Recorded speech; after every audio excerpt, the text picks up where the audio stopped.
And the key to remembering the truth of yourself is to not allow the voice in your head to talk you out of it. That's all that happens. If you listen to people interact about this, and I've watched hundreds of hours of people interacting about this, and in every single case, when somebody says, yes, but I didn't get it, or I got it and I lost it, or this happened or that happened, in every single case, what you're hearing is the person speaking their mind. You're hearing the person saying what the voice in their head's telling them, and they're paying attention to that instead of the awareness. The awareness is always there. You can't be aware of the voice in your head, you can't be aware of the thoughts you're having unless the awareness is there. So the awareness is always there. All it is a question of is what you're paying attention to. That's all. And when you're paying attention to awareness, it's awareness that is aware of itself. It's awareness that's paying attention to itself. And that's enlightenment. See, the thing is this. Everybody's enlightened. Everybody's awareness. Everybody's already free. Everybody has all the everybody has available to them all of the qualities of being enlightened as awareness itself. Everybody has all of those qualities in terms of the freedom from fear, the freedom from anxiety, the freedom from regrets of the past, the freedom from desires in the future. All of that kind of freedom is always already available. It's already available, it's already the case. You can't do anything about it. You can't stop it from being true, right?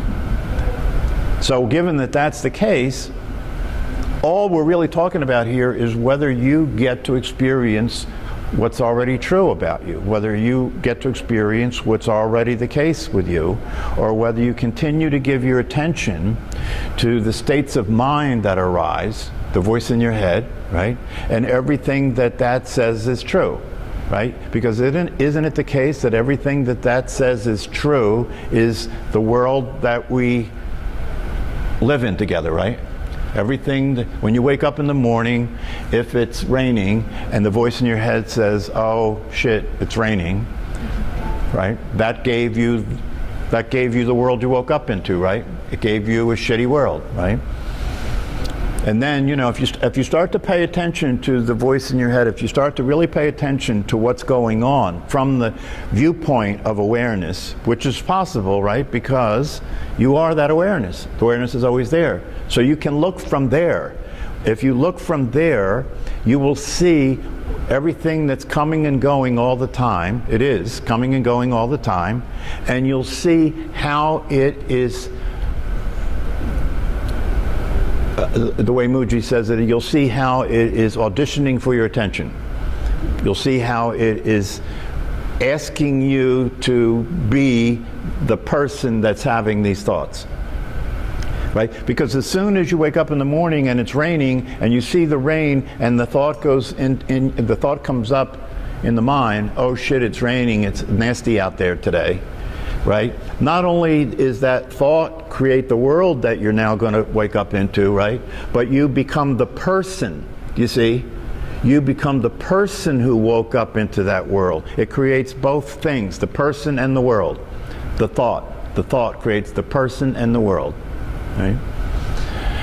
So all you have to do to stay awake, all you have to do to experience the freedom and the fun and the enjoyment of life is break up the relationship with that state of mind. Break the relationship between your mind and awareness. That's really all that you have to do. Now, having said that, obviously that's not going to happen by itself, and it's not going to happen just because you intend for it to happen, right? But nonetheless, it can happen, and it can happen much faster than you would think. It can happen much faster than you would think, right? You notice what I just said. It can happen much faster than you would think.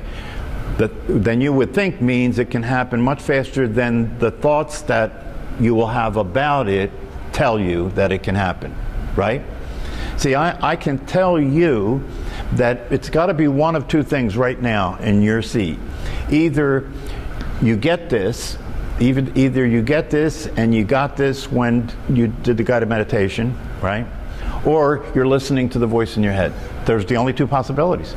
And if you listen to the voice in your head, it'll tell you that you didn't get it. It'll tell you that, you know, maybe later you'll get it, or you don't understand something, and if you understand something that you don't understand, then you'll get it. It'll tell you a story that explains why you're not the truth, why you're not the awareness itself.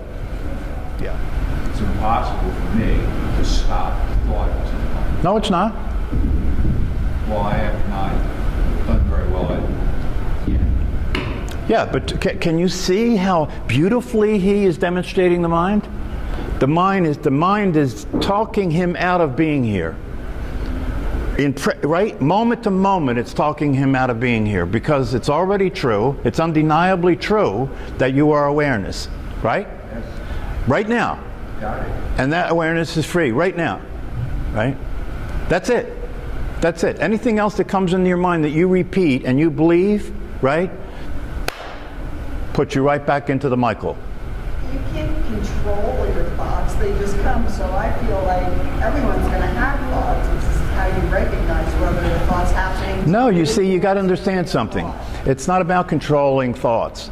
See, once you say you can't control your thoughts, you've already bought a ticket to the show, because they're not your thoughts. If they're your thoughts, now you're in the game of, can I control my thoughts? But if they're not your thoughts, what is there to control? And if they're not your thoughts, and the thoughts come and the thoughts go, and you are residing in awareness itself, right? Then are you thinking? See, you hear people say that when you're experiencing yourself as awareness itself, right? That there is no thinking, right? And that is something that is a dangerous thing to say to people, because it gives them the impression that if you're being the awareness itself, that there are no thoughts. That's not what that means.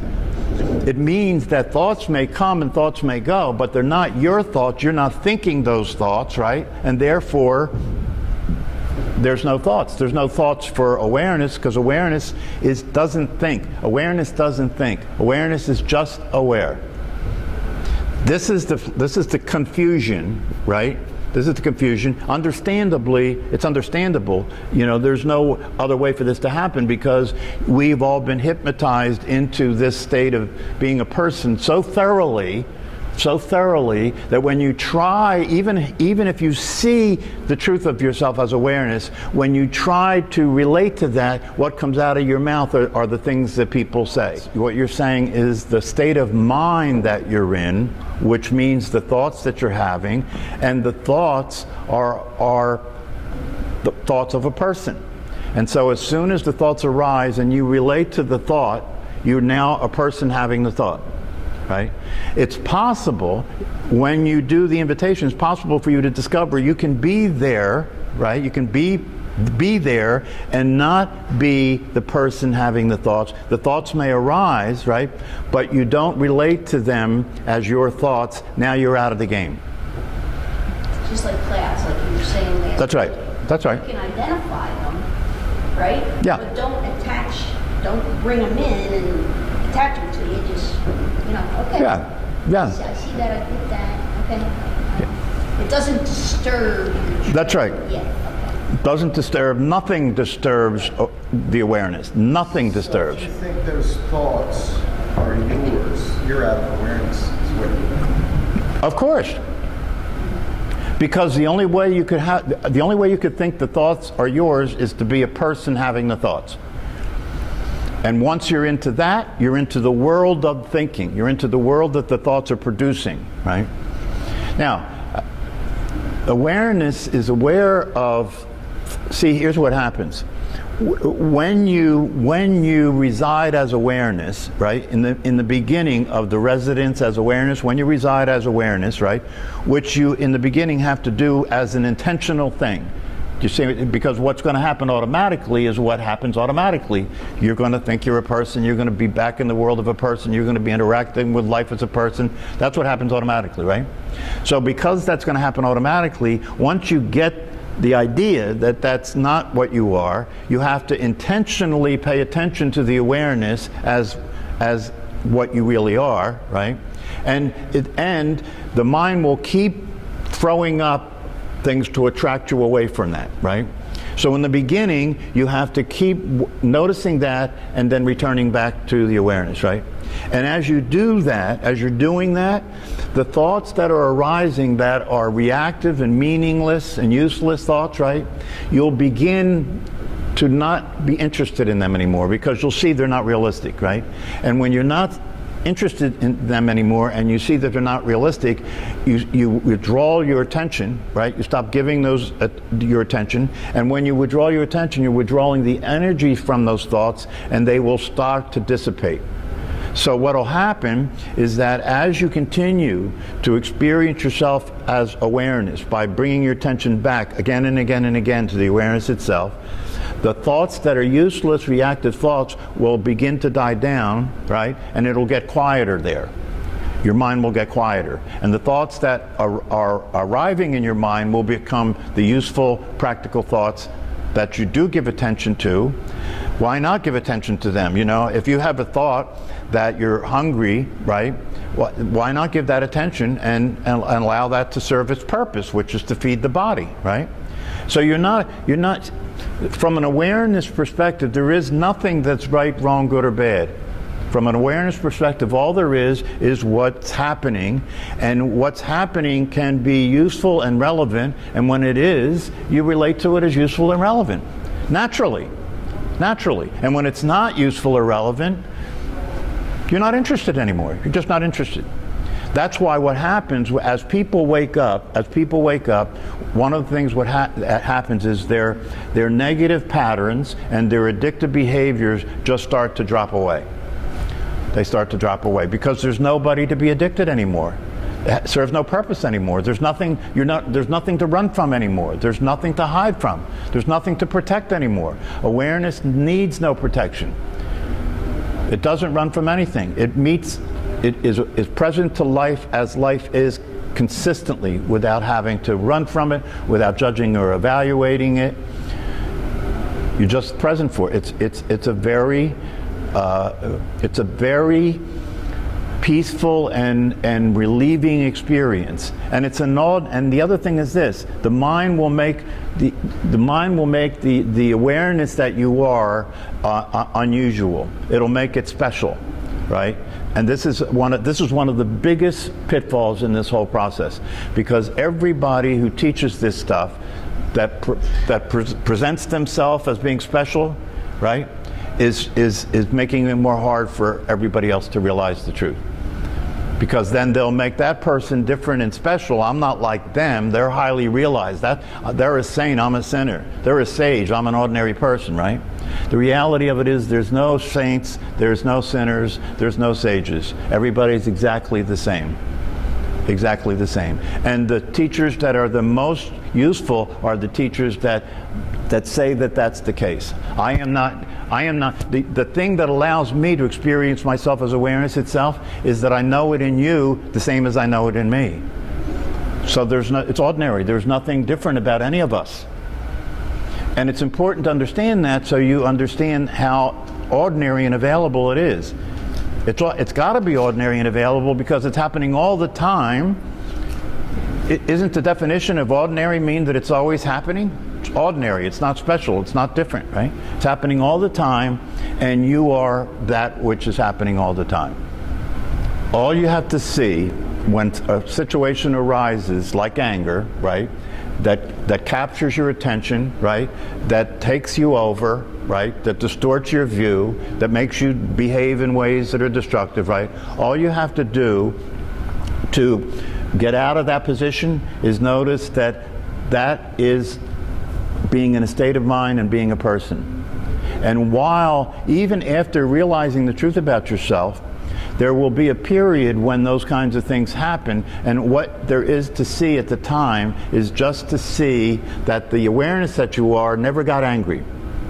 The awareness that was there at that time never got angry, never did anything. It was just being there, right?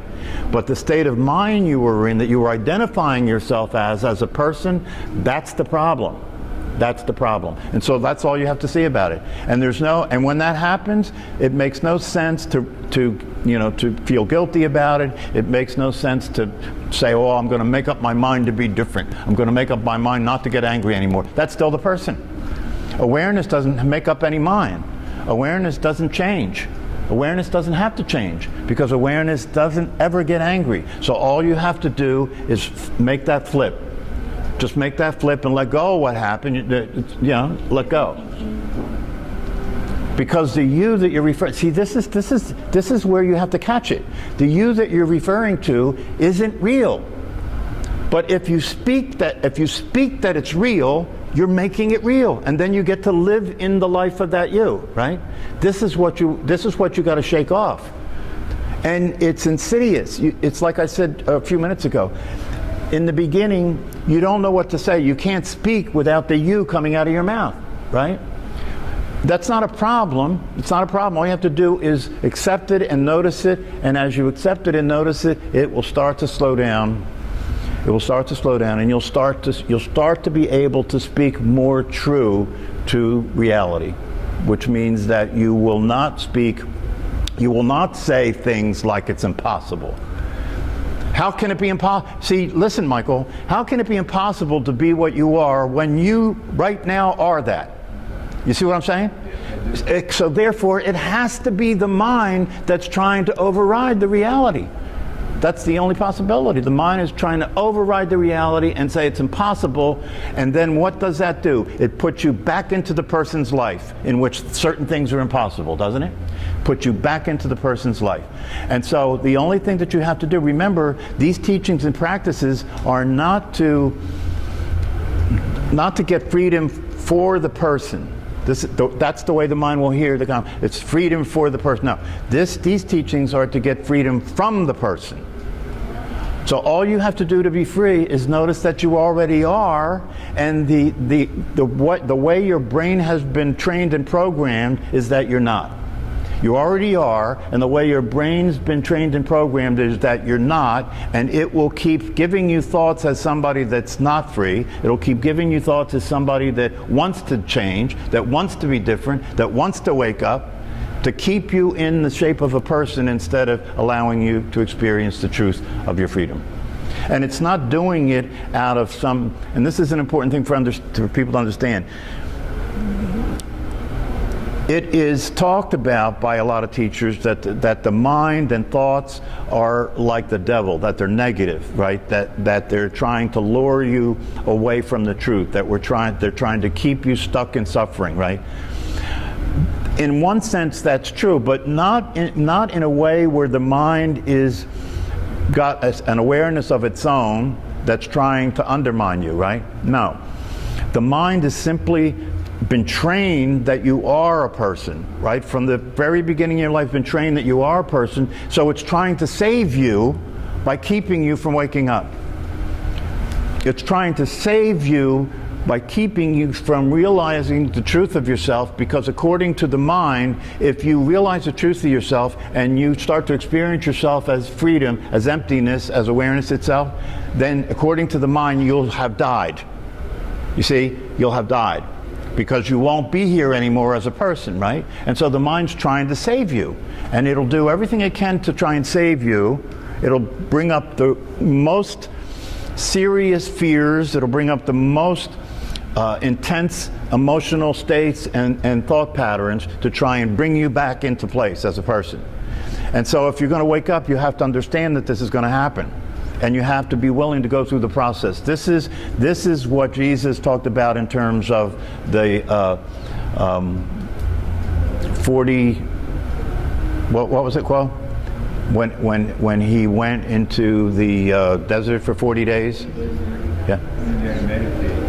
Yeah, the point of that, the metaphorical point of that, is that he was going through the process of facing his mind, and being, and if you're into Buddhism, that was the same thing with Buddha when he sat under the Bodhi tree.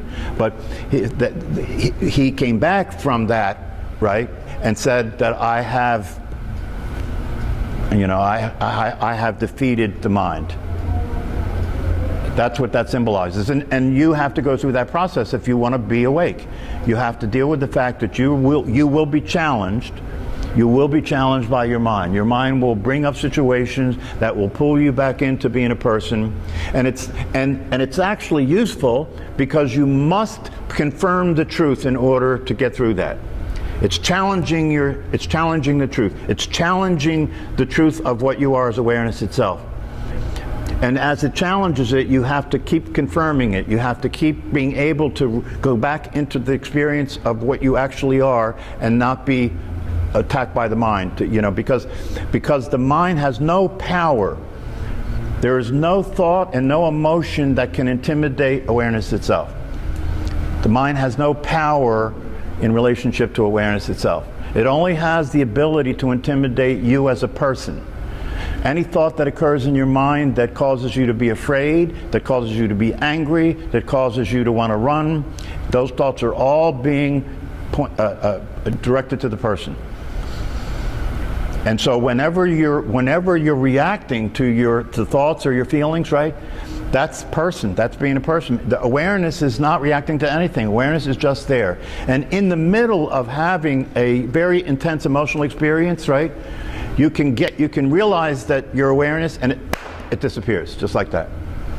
Because it's only real to the person. It's not real to awareness itself. It's just an appearance that comes and goes. And you know, one of the subtle things that I found interesting in my own experience is that, you know, moods, right? Everybody's familiar with moods, right? Moods are a very subtle kind of weather condition that comes into the mind, isn't it? And moods can be very powerful in terms of having everything seem dark. You know what I mean? Everything can seem uncomfortable. You're in a bad mood, right? So moods are very pervasive states of mind, right? But it's just a mood. You understand? We relate to moods as if, you know, now watch, you can see it if you look. We relate to moods as if it's true that I'm in a bad mood, like it's a real thing that's happening, right? But is it not the case that it's not really happening? How can it be happening? Do you know what I mean? All of it, because it's like you have this lens that comes in front of your eyes, right? That has everything that you're seeing is being seen through this lens of negativity. That's what a mood is, right? It's a pervasive perception of things in a negative sense, right?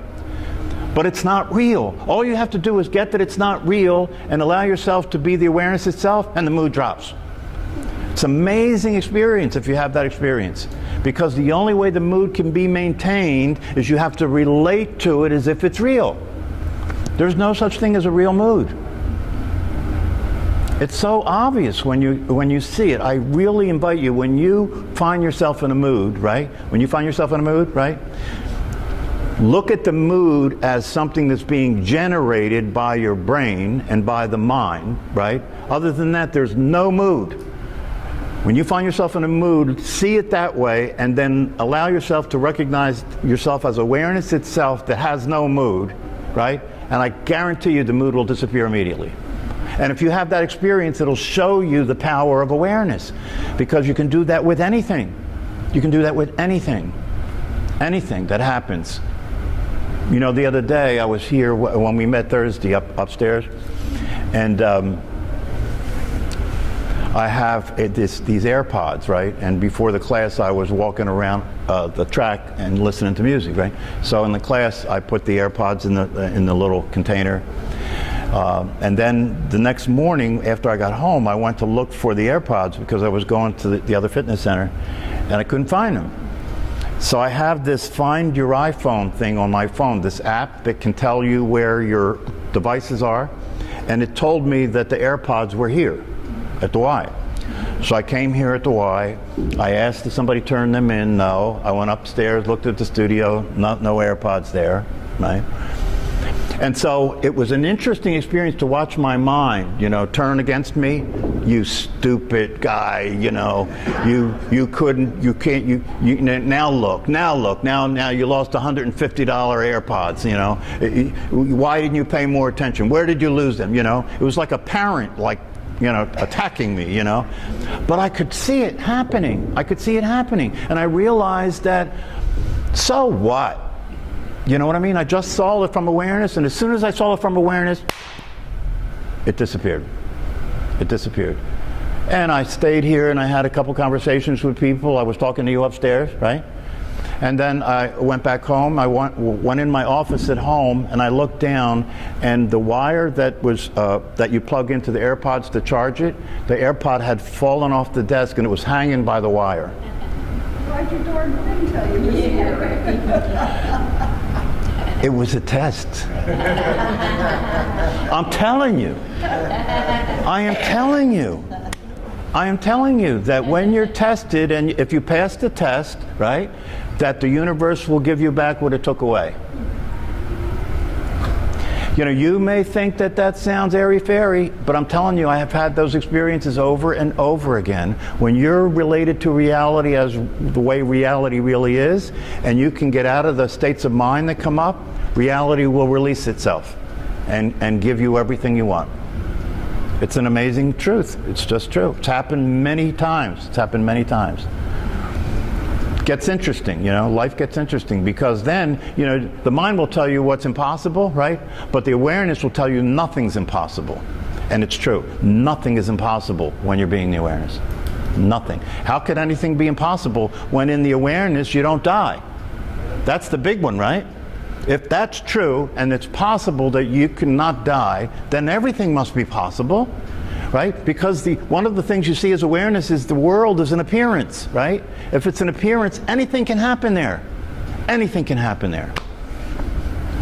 So I hope that you continue to engage with this and, start to pay attention to, all you have to do is start paying attention to the awareness constantly. And if you do that, you'll start noticing the games that your mind's playing. And you'll start to disengage with it. That's all you have to do. If you just continue to experience yourself as the awareness itself, you'll watch the games the mind's playing, and you'll start to disengage with it, and your life will start to get easier and easier and easier, and you'll find yourself being happy without any reason, and you'll find yourself enjoying life in spite of everything, right? In spite of the politics. You'll find yourself enjoying life anyway. For everyone. What's that? You'll be happy in spite of everyone else. No, you won't have any enemies, and nobody can upset you. Awareness is never upset. Awareness has no enemies. It's never upset. One of the things that you said to me, I first met you about Thanksgiving before last. One of the very first things that you said made the light flicker on initially. What you said was the voice in your head is not you. And that's when the light started to flicker on for me after 71 years. So it's about time. Well, yes. But here's another good thing about this. That's right. This is another good thing about this. It doesn't matter how old you are. It doesn't matter how late in the game you get this, right? When you get it, it's all that ever existed. So there's no late in the game. Because the present moment is life, is all there is. Right? Is all there is. So if you're 85 years old and you get this, you got it for your entire life, all at once. There's no time. There's no late. You can't be late. You can't be late when it comes to this.